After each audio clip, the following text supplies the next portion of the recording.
Okay guys, hi and welcome back. I'm Fia. And today I thought I would just come on for, I hope, a pretty quick video. And I'm just gonna talk a little bit about how I organize or maybe keep track of most of my craft stuff.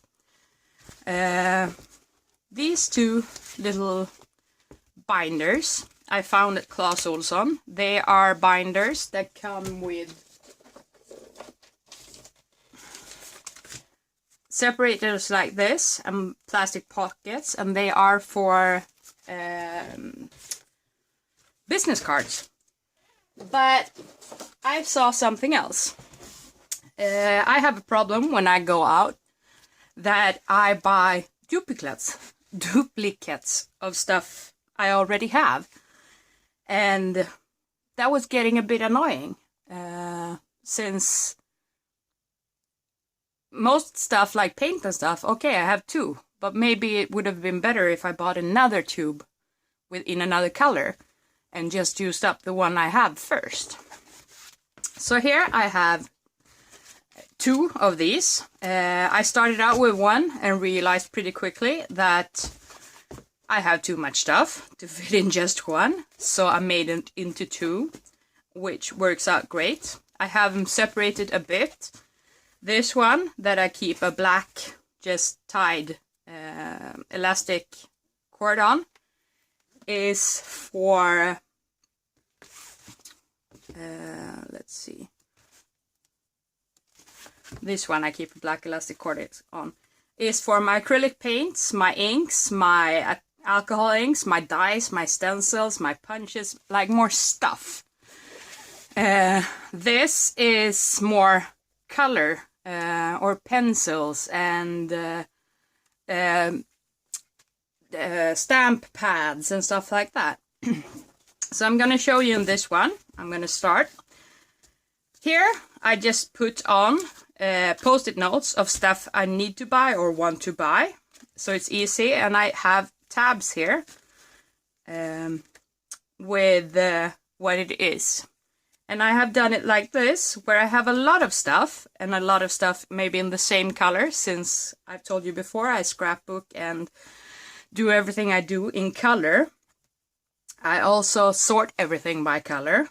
So I have here, for instance, go to this page, I have this one that is yellow acrylic paint. And I've made swatches of all my paints and written the name of the paint on the side here. And then continued on the back side of the paper. And this accordion or flap style, I can continue and do another flap if I run out. For the white paint, I stamped in a solid black stamp, so I can see how much coverage the actual paint gives, as you can see here. So I've done this for all of my paints and all of my inks. For my inks, for example, I just took a brush and painted in the ink colors, and here you can see I have a threefold, and you see I keep, so I have more space if I need more. Here I have my alcohol inks, and I didn't want to waste paper to put them on. So here I just wrote the names of the alcohol inks, and let's see here as well.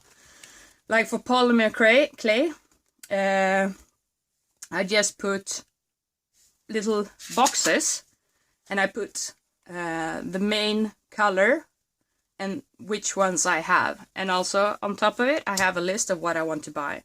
Washi tape, I did half pages with, like you see here, it says rosa or pink, and I just put swatches of my washi tape because it's hard to remember which ones you have. Here I put my bought stencils, and them I put by manufacturer, since that's how you buy them, and they're not really in a color. So let's see if I have, here I have punches, Punches, I punched out everything I have. I don't have very many punches. I love the ones I have, but I don't have very many. So this works out fine. For dice, it's really hard. Dice takes a lot of space, and I'm going to show you in my bigger, where I have actual cutouts. I wrote the manufacturer name, and then for like C6, I split them up in bigs, in Thinlits and Originals, and in strips. And I wrote the name of the die. And here I also wrote the paper size I need to cut out the die for the ones that are not like this. Friends Words dice is 16 Thinlit dice. I'm not gonna write 16 different sizes, and it's just too much spice. And like I said, this is by manufacturer. But I also made one for, let's see if I can find it. Something I use quite a lot is my alphas. And here I knew I had pretty many of like C6, so I put those by themselves. And here I know I have some where you don't buy, like quick cuts. I haven't seen a quick cuts die in many years, so I put them together. Like those are the ones I have in that. I probably won't get any more from those. For my embossing folders, I did little swatches of my embossing folders. And here I don't actually know the names of them. When I started scrapbooking, YouTube didn't exist.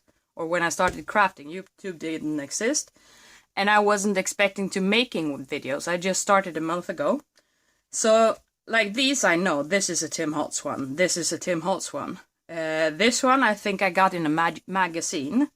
So I don't know the names of them. Since I've started now with YouTube, I'm starting to write up the things I buy so I can reference them to you. So you know what it is I'm actually using. And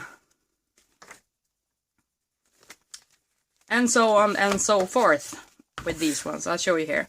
These stamps I carved myself from linoleum and just put on easy mount. Oh my god, my brain is not working today. And just put on easy mount because I wanted it with a square that's open on the inside and a line so I can write. Here you see I'm just flipping through. These are like aquarelle pens, it's aquarelle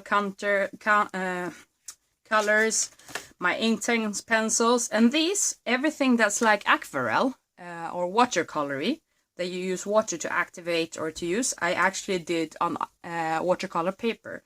This is just a Canson Montval paper that you can get in a 100 pack pretty cheaply. I think you can get it for about 300 crowns or less. And here I have my dies, stamp pads, I mean. The distress inks I have quite a lot, and I just made little squares and stamped it. This is also a stamp I carved myself from linoleum, and I just stamped the colors and also used my water brush to water it to see how it looks when you use it as a watercolor. Here I have my embossing powders, and I've made them also. These I don't have by color but by manufacturer because that's how they sell, but also like these ones you can't buy anymore because they're not selling them anymore, so I put them by themselves. So I just took paper and put double-sided tape on them, made Versa mark stamping on the piece of paper, filled it up, and just put embossing powder and cut it out in small squares, and so I can put the name or the name and type underneath. And also, so if one of them is finished, I can tear this off and put another one on. So these are on here. You can see how I have my alcohol markers. I have them by color, and since I started with Pro Marker, I have all the Pro Markers except the seasonal sets. But I also have started buying different kinds of alcohol markers. So like here you see, I have on one side all my Pro Markers in the blue, for instance here. And on this other side, I have left it for Spectrum Noir or other markers also in blue. And here you see I have my yellows. And here you can see this I actually found at Tiger. They had three pen sets for 30 Swedish crowns, which was a great deal. And you see, like reds, I don't have any. They don't have very many in Pro Marker. So I bought the Spectrum Noir set. And I swatched them out. And on top of the color, because these are also paper, since alcohol marker is going to bleed through most everything. And I also wanted to be able to take away, like if one runs out and stuff. So they're also on paper with double-sided tape backing. So they're removable. And I just cut out little squares and put in. And as I said, I wrote the name or the numbers. Not all of them have funky names. On the actual swatch. And if you see like a +1 underneath, it means I have an extra. So this, and also in the back here, I keep, oh here I can show you. These are the swatch papers I have for like these and for embossing powders. I made some extra when I was making them. And you see it's just a piece of tape, extra, double-sided, still with the backing on it. And I just keep them in one of those plastic folders that came with this book. And I also made extra papers so I can keep on going. And here you see the difference. This is just ordinary copy paper in, I think, 200 grams or 250 grams. 200 grams. And this is aquarelle paper. And I have to say, I was lucky, and I was at Tiger. I was just punching the holes for this. I keep one, and I just punched through that with a single hole punch. But I was lucky and went to Tiger and found this little hole punch. It's a 2-hole punch, and it's perfect for these binders.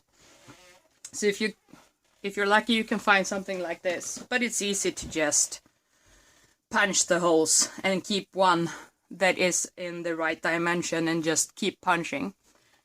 Also, I reinforced all my pages with tape on both sides, so these, when I'm flipping these, they're not gonna get torn by the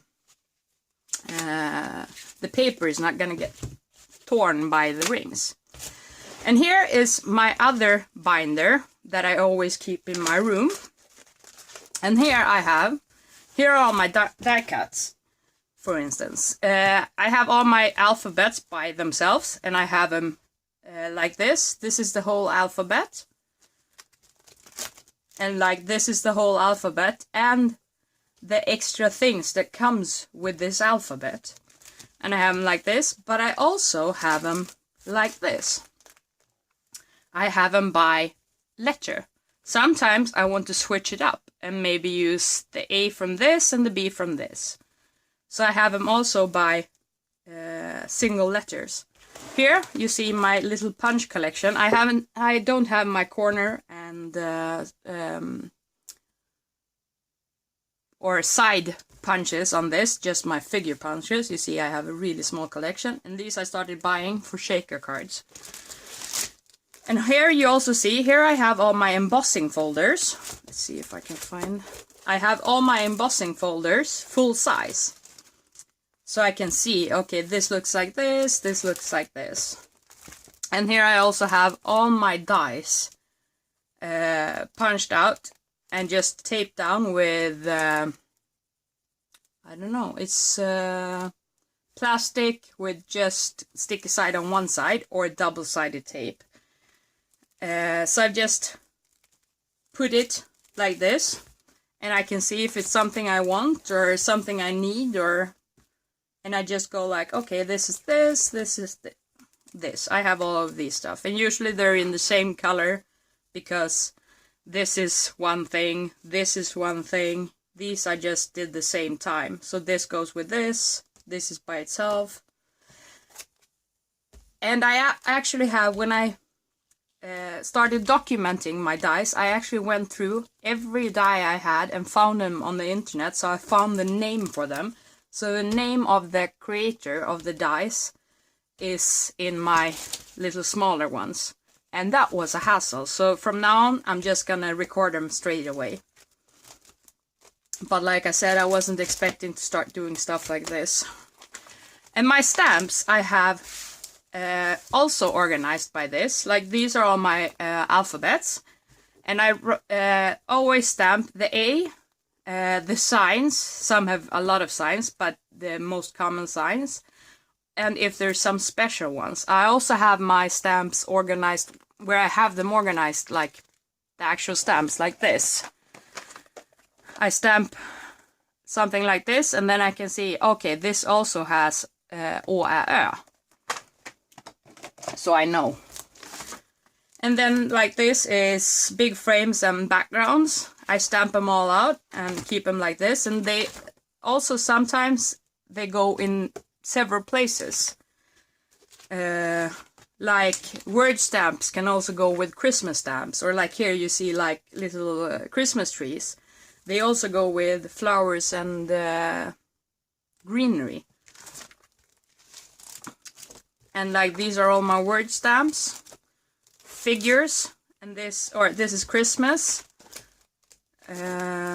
figures, and this is all kinds of figures, animals, everything that could be a personality, I would put it.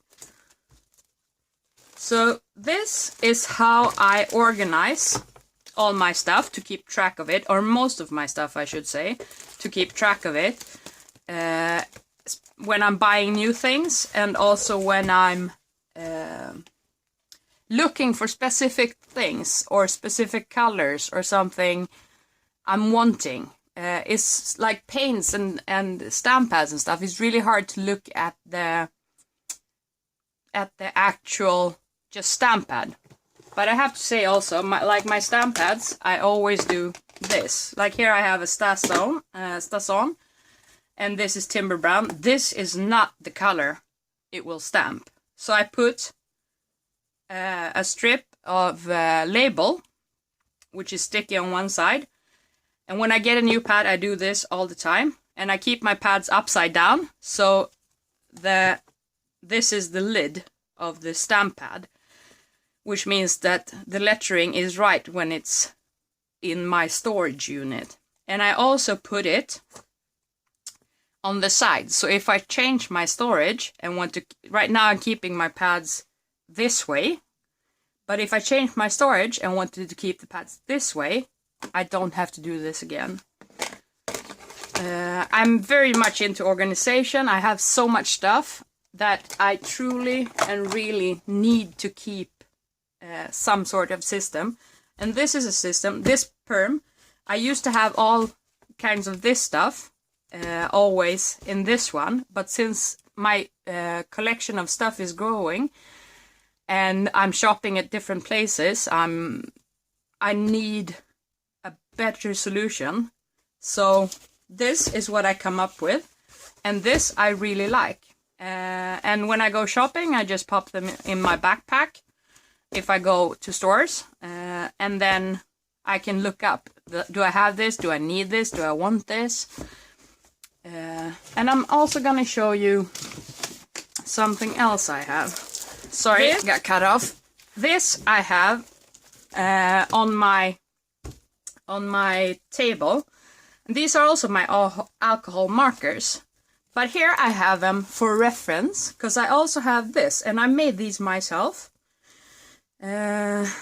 Since I use different kinds of markers, the ones that were available did not work for me. So here I have just the sheets of which ones I want. So this is what I'm using when I'm actually using my alcohol markers. And here I have them by threes. So amethyst, plum, and aubergine, they gradate like this. And this is a really good chart to go through with when you're learning how to color and you just sit and try. Okay, then I know, like, let's see if I find one that I don't like. And that doesn't work. Yeah, I like this one. Mulberry, plum, and aubergine. Plum and aubergine, that's great. Works really nice together. Mulberry, not so much. The transition is nice, but the color difference is too much between this. But here I saw, ooh, maroon. Yeah, that's a better one. So this is how I work out my color swatches. And here I also have all my alcohol markers on acetate. Since you can use them on plastic and stuff, I wanted to see how they looked on acetate. For some of the lighter colors, they're really hard to see. But here I have a chart that shows me, okay, this color works, and I can use them on stamp when I stamp on acetate with my like Sazon and stuff to color stuff in. So this I made as well. And that was everything for now. If you have any questions or want to see something else, put it in the comments down below. And I'll be, or like below, and I'll be more than happy to try to show it to you. And thanks for watching, and I'll see you in the next video. Bye.